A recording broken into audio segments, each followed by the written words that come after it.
Anggota Komite Hak Asasi Manusia Perserikatan Bangsa-Bangsa, PBB, atau CCPR Bajrewali NDA mempertanyakan netralitas Presiden Joko Widodo dan pencalonan Gibran Rakabuming Raka dalam Pilpres 2024. Pertanyaan itu disampaikan pada sidang Komite HAM PBB CCPR di Jenewa, Swiss, Selasa 12 Maret. NDA melontarkan sejumlah pertanyaan terkait jaminan hak politik untuk warga negara Indonesia dalam pemilu 2024. Sidang tersebut dihadiri perwakilan negara anggota CCPR termasuk RI. Pembahasan seputar isu HAM terbaru di sejumlah negara dibahas di forum itu dengan sesi tanya-jawab antara masing-masing anggota Komite HAM PBB kepada perwakilan negara yang dibahas. Sementara itu, anggota Komite HAM PBB dari Senegal, Bajrewali NDA, menanyakan isu HAM terkait dinamika pemilu 2024 RI. NDA memulai pertanyaan dengan menyinggung putusan Mahkamah Konstitusi, MK, tentang perubahan syarat usia Capres-Cawapres. Kampanye digelar setelah putusan di menit akhir yang mengubah syarat pencalonan, memperbolehkan anak presiden untuk ikut dalam pencalonan, kata NDA dalam sidang yang ditayangkan di situs UN Web TV.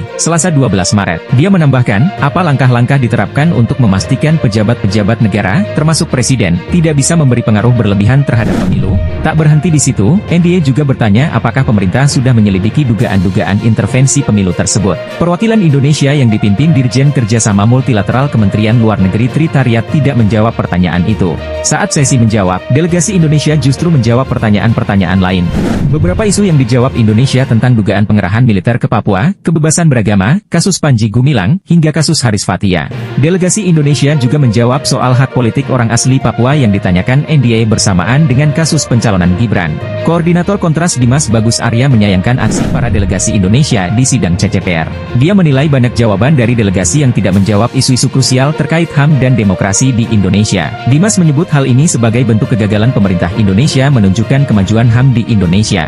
Tidak sedikit juga pertanyaan yang tidak dijawab dengan lugas, seperti pelanggaran etik Gibran Rakabuming Raka, penguatan KUPP di Indonesia terkait isu penyiksaan, serta penggunaan kekerasan yang berlebih terhadap masyarakat sipil yang mengekspresikan opini dan pendapatnya di demonstrasi, ujar Dimas melalui keterangan tertulis, Kamis 14 Maret.